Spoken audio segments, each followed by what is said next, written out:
ሚኒስቴሩ ጉሮሮ ለጉሮሮ እየተናነቅን ነው ካሉ ከጥቂት ሰዓታት በኋላ የኢትዮጵያ የነዳጅ ዋጋ አዲስ ታሪካዊ ጣሪያ ነክቷል። ነዳጅና ናፍጣ በሊትር 163 ብር፣ ቤንዚን ደግሞ 142.41 ብር በገባበት በዚህ ወቅት የኢትዮጵያ አሽከርካሪዎችና ተሳፋሪዎች ከባድ ድንጋጤ ውስጥ ወድቀዋል። እግር ጉዞ ምክር በኋላ የመጣው ይህ የዋጋ ጭማሪ ሀገር አቋራጭ ተጓዦችን በየመናኸሪያው መከራቸውን እያሳየ ነው።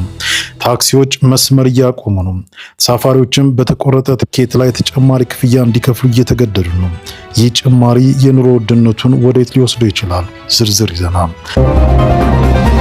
ትራምፕ የድንጋይ ዘመን ዛቻና የኢራን ምላሽ።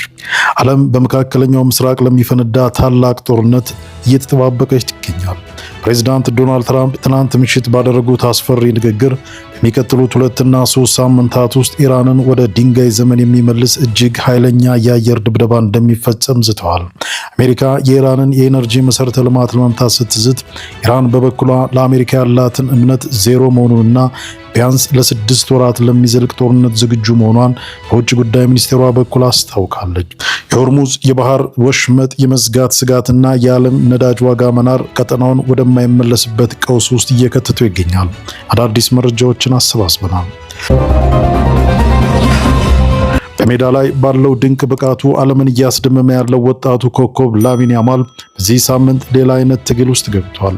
በባርሴሎና ስታዲየም በስፔንና ግብጽ ጨዋታ ወቅት የተሰነዘረው የጸረ ሙስሊም ስድብ ያማል ድንቁርና ሲል በጽኑ አውግዞታል። ቪኒሺየስ ጁኒየር ጨምሮ በርካታ ጥቁርና ሙስሊም ተጫዋቾች የስፔን ስታዲየሞች የጥላቻ መድረክ መሆናቸውን እረፍት እየነሳቸው ይገኛል። ስፔን መንግስትና የእግር ኳስ ፌዴሬሽኑ ምርመራ መጀመራቸውን ቢገልጹም ሃይማኖትንና ዘርን መሰረት ያደረጉ ጥቃቶች የአውሮፓ እግር ኳስ ገጽታ ዳግም ጥያቄ ውስጥ ጥለውታል። ሙሉ መረጃውን ይዘናል። ኢራን ከአሜሪካ ጋር ምንም አይነት ድርድር እንደሌለና ለከፋ የአጸፋ ጥቃት መዘጋጀቷን በይፋ አስታውቃለች። ጉዳይ ሚኒስቴሩ አባስ አራግቼ ጦርነቱን ጠላቶቻችን በሚፈልጉት ሳይሆን እኛ በሚመችን የጊዜ ሰሌዳ እናካሄዳለን ሲሉ፣ የሆርሙዝ የባህር መንገድም ከኢራን ጋር ጦርነት ላሉ ሀገራት ዝግ መሆኑን አረጋግጠዋል። ትራምፕ አጋር ሀገራት ድፍረት አሳይታችሁ ወሽመጡን ተቆጣጠሩ ሲሉ ጥሪ ቢያቀርቡም ኢራን የራዳር አውሮፕላን መምታቷን በመግለጽ ወታደራዊ አቁማ አሁንም አልተነካም ስትል ለዋይት ሀውስ ምላሽ ሰጥታለች። ጦርነቱ እንዲያበቃ ኢራን ያስቀመጠችው ቅድመ ሁኔታ ምንድን ነው? ዛሬ በጥልቀት እንመረምረዋለን። ወደ መጀመሪያው ዜና አለፍን። ሚኒስቴሩ ጉሮሮ ለጉሮሮ እየተናነቅን ነው ካሉ በኋላ የነዳጅ ዋጋ ጨምሯል። የንግድና ቀጠናዊ ትስስር ሚኒስትር ዶክተር ካሳሁን ጎፌ በትናንትናው ዕለት ቢሊዮን ብሮችን ለማዳን ሲባል ጉሮሮ ለጉሮሮ ተናንቀው እንደነበር ከተናገሩ ከሰዓታት በኋላ በነዳጅ ዋጋ ላይ ጭማሪ ተደርጓል። በሀገር አቋራጭ ትራንስፖርት ላይ የዋጋ ጭማሪ እንዲኖር አስገድዷል። ነዳጅን ከናሽናል ዲፖ መቅዳት የጀመረው ሚኒስቴሩ ከብዙ ማስጠንቀቂያና ነዳጅ ቁጠባ በእግራችሁ ሂዱ ምክር በኋላ የነዳጅ ዋጋን ከ3 ሳምንት በኋላ ጭማሪ አድርገውበታል። በትናንትናው ዕለት በፓርላማ የ8 ወራት የስራ አፈጻጸም ሪፖርታቸውን ያቀረቡት የንግድና ቀጠናዊ ትስስር ሚኒስቴር ካሳሁን ጎፌ ነዳጅን ከዲፖ መቅዳት እንደተጀመረ የተናገሩ ሲሆን ከህገወጥ ነጋዴዎችና ማደያ ባለቤቶች ደግሞ ጉሮሮ ለጉሮሮ እየተናነቅን ነው ብለው ነበር።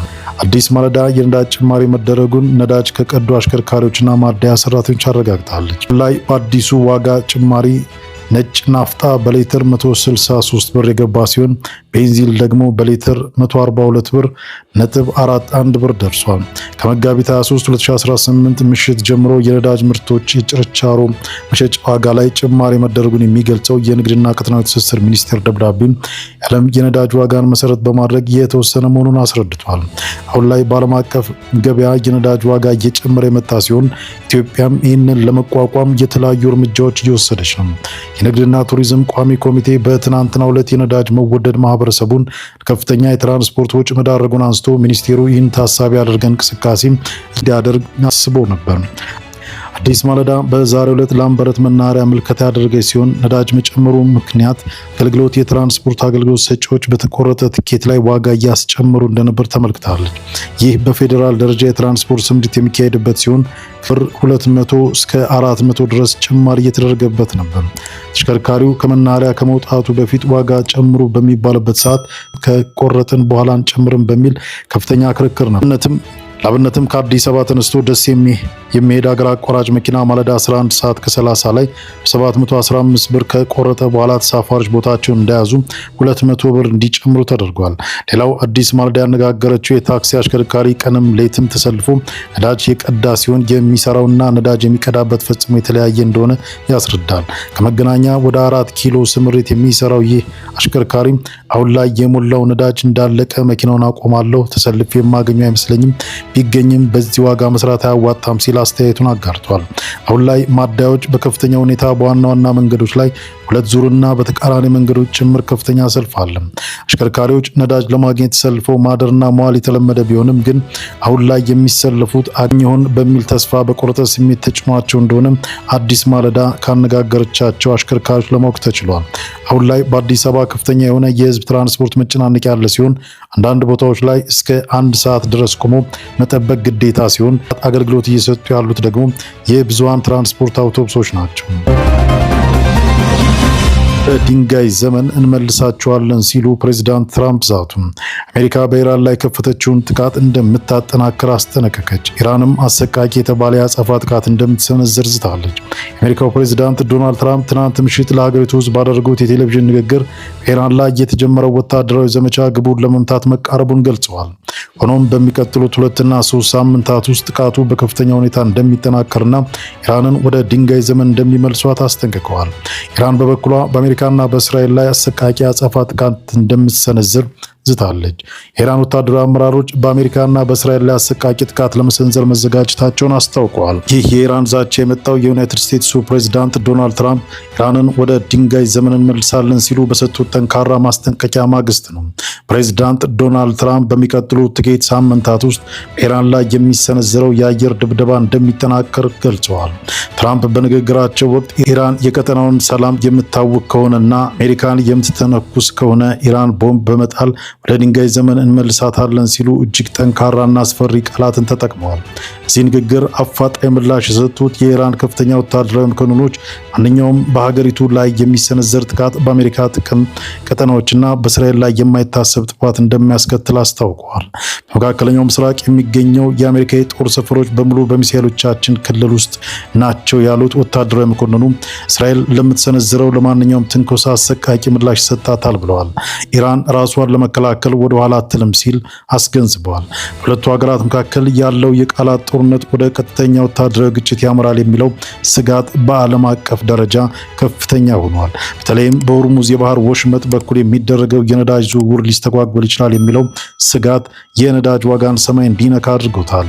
የአሜሪካና የእስራኤል የጦር አውሮፕላኖች በኢራን ወሳኝ የኒውክሌርና የሚሳኤል ማዕከላት ላይ ያነጣጠረ ጥቃት ሊሰነዝሩ ይችላሉ የሚሉ ዘገባዎች እየወጡ ባለበት በዚህ ወቅት ቀጠናው በከፍተኛ የጦርነት ስጋት ውስጥ ወድቋል። ወደ ስፖርት ዜና ስናልፍ ላሚን ያማል በስፔን ደጋፊዎች የተሰነዘረውን የጸረ ሙስሊም ስድብ አወገዘ። ስፔን ብሔራዊ ቡድን ኮከብ ተጫዋች ላሚን ያማል ረቡዕ ዕለት በባርሴሎና ከተማ በተደረገው የወዳጅነት ጨዋታ ላይ በስፔን ደጋፊዎች የተሰነዘረው የጸረ ሙስሊም መፈክሮች በጽኑ አውግዟል። ይህ ክስተት የስፔንን ስፖርታዊ ገጽታ የሚያበላሽ የቅርብ ጊዜ አሳፋሪ ድርጊት ሆኖ ተመዝግቧል። የስፔን መንግስትና የእግር ኳስ ፌዴሬሽኑ ድርጊቱን ያወገዙ ሲሆን ፖሊስ በባርሴሎና ስታዲየም በስፔንና ግብጽ መካከል በተካሄደው ጨዋታ ላይ የታዩትን የደጋፊዎች ባህሪ እየመረመረ መሆኑን አስታውቋል። ራሱ ሙስሊም የሆነው ያማል በስታዲየሙ በከፊል ደጋፊዎች የተሰነዘሩት ስድቦች አክብሮት የጎደላቸው መሆናቸውን ገልጿል። ስድቡ በቀጥታ በሱ ላይ ባይሰነዘርም ጉዳዩ እንደሚያሳስበው በኢንስታግራም ገጹ ላይ ባሰፈረው ጽሑፍ ገልጿል። ሃይማኖትን በመጫወቻ ሜዳ ላይ እንደማሾፊያ መጠቀም ድንቁርናና ዘረኝነት ነው ሲል ተናግሯል። እግር ኳስ ለመዝናናትና ለመበረታታት እንጂ ሰዎችን በማንነታቸው ወይም በሚያምኑት ነገር ለማንቋሻ አይደለም ብሏል። በስፔን ስታዲየሞች ውስጥ በተጫዋቾች ላይ የሚሰነዘሩ የዘረኝነት ጥቃቶች አዲስ አይደሉም። በተለይም የሪያል ማድሪዱን ኮከብ ቪኒሲየስ ጁኒየር በተደጋጋሚ የዘረኝነት ሰለባ ሲሆን ቆይቷል። የስፔን ብሔራዊ ቡድን አሰልጣኝ ሉዊስ ላፎንቴ ድርጊቱ አስነዋሪ በማለት ገልጸውታል።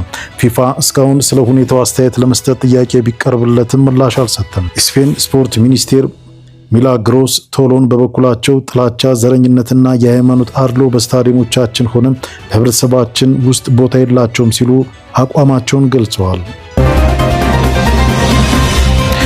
ኢራን ቢያንስ ለ6 ወራት ለሚዘልቅ ጦርነት ዝግጁ መሆኗን ገለጸች። ኢራን የውጭ ጉዳይ ሚኒስቴር አባስ አራግቺ ሀገራቸው በአሜሪካና በእስራኤል እየተሰነዘረባት ላለው ጥቃት የአጸፋ ምላሽ ለመስጠትና ጦርነቱን ቢያንስ ለቀጣይ 6 ወራት ለማስቀጠል ሙሉ ዝግጁነት እንዳላት አስታውቃለች። ሚኒስቴሩ ከአልጀዚራ ጋር በነበራቸው ቆይታ እንደገለጹት ኢራን ጠላቶቿ በሚያስቀምጡት የጊዜ ገደብ ሳይገደድ ራሷን ለመከላከልና ጦርነቱን ለረጅም ጊዜ ለማስቀጠል የሚያስችል ወታደራዊ አቅም አላት ብለዋል። በአሜሪካና በኢራን መካከል ምንም አይነት ድርድር እንደሌለ የገለጹት አራግቺም አልፎ አልፎ በወዳጅ ሀገራት በኩል የሚላኩ መልእክቶች ቢኖሩም ይህ እንደ ድርድር ሊቆጠር እንደማይችልና በኢራን በኩል ለአሜሪካ እምነት ዜሮ መሆኑን ተናግረዋል። የሆርሙዝ ስትሬት የባህር መንገዱ ለኢራን የውስጥ የውሃ ክልል ቅርብ መሆኑን የጠቀሱት ሚኒስቴሩ በአሁኑ ወቅት መንገዱ ክፍት ቢሆንም ከኢራን ጋር ጦርነት ላሉ ሀገራት መርከቦች ግን ዝግ መሆኑን አረጋግጠዋል። ኢራን የምትቀበለው የተኩስ አቁምን ሳይሆን ሙሉ በሙሉ ጦርነቱ እንዲያበቃ፣ ድርጊቱ እንዳይደገም ዋስትና እንዲሰጣትና በኢራን ሕዝብ ላይ ለደረሰው ጉዳት ካሳ እንዲከፈል መሆኑን አብራርተዋል። ኢራን የምታጠቃው አሜሪካ ጥቃት ለመሰንዘር የምትጠቀምባቸውን ጎረቤት ሀገራት የሚገኙ ወታደራዊ ይዞታዎችን ብቻ እንደሆነና ጎረቤት ሀገራትን የማጥቃት ፍላጎት እንደሌላት ገልጸዋል። አባስ አራግቺ አሜሪካ በኢራን የሚሳኤልና የድሮን አቅም ላይ ጉዳት አድርሻለሁ ማለቷን ፕሮፓጋንዳ ሲሉ አጣጥለውታል። ባለፉት 2 ቀናት ውስጥ ኢራን ድሮን የአሜሪካ የራዳር አውሮፕላን መምታቷን እንደ ምሳሌ በመጥቀስ ኢራን የመከላከያ አቅም አሁንም ጠንካራ መሆኑን ተናግረዋል።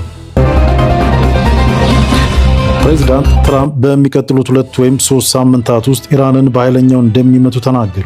የአሜሪካው ፕሬዚዳንት ዶናልድ ትራምፕ በሚቀጥሉት 2 እና 3 ሳምንት ባለ ጊዜ ውስጥ ኢራን ላይ እጅግ ኃይለኛ የሆነ ጥቃት በመፈጸም የጀመሩትን ተግባር በጣም በፍጥነት እንደሚያጠናቅቁ አስታውቀዋል።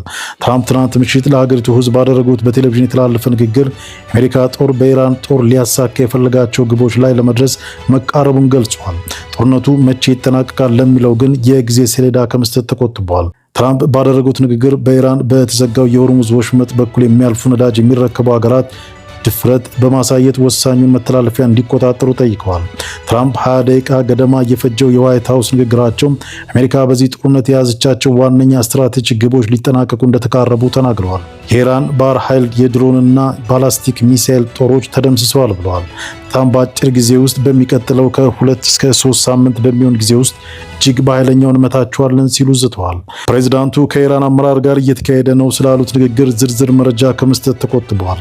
ድርድሩ ፍሬ አልባ የሚሆን ከሆነ የኢራንን የኤነርጂ መሰረተ ልማት እንደሚመቱም ጠቁመዋል። ስምምነት ላይ ካልተደረሰ እያንዳንዱን የኤሌክትሪክ ኃይል ማመንጫ በጣም በኃይለኛ እንመታለን፣ ምናልባትም ተመሳሳይ ጊዜ ላይ ብለዋል። ምንም እንኳን ከሁሉም አንጻር ቀላል ኢላማ ቢሆንም ነዳጃቸውን አልመታንም፣ ምክንያቱም የመትረፍ ወይም መልሶ የመገንባት ትንሽም እንኳ እድል አይሰጣቸውም ሲሉ ተደምጠዋል። ትራምፕ ከዚህ ንግግራቸው አስቀድሞ የኢራን የተኩስ አቁም እንዲደረግ ጠይቃለች በማለት ጽፈው ነበር። የኢራን የውጭ ጉዳይ ሚኒስቴር በቶሎ በሰጠው ምላሽ ፕሬዚዳንቱ ገለጻ ሐሰትና መሰረተ ቢስ ብለውታል። ትናንት ንግግራቸው ከዚህ ቀደም እንዳደረጉት ሁሉ የአሜሪካ አጋሮች የሆርሙዝ ወሽመጥን ደህንነት ለማረጋገጥ እንዲንቀሳቀሱ ጠይቀዋል። ቢዘገይም ድፍረት አሳዩ፣ እንዲሁ ወደ ወሽመጡ ሂዳችሁ ያዙት ብለዋል። ሀገራቸውን ከኔቶ የማስወጣት ሀሳብ እንዳላቸው ሲገልጹ የነበሩት ትራምፕ በዚህ ንግግራቸው ከወታደራዊ ጥምረት ጋር ወደፊት ስለሚኖረው ሁኔታ አልጠቀሱም።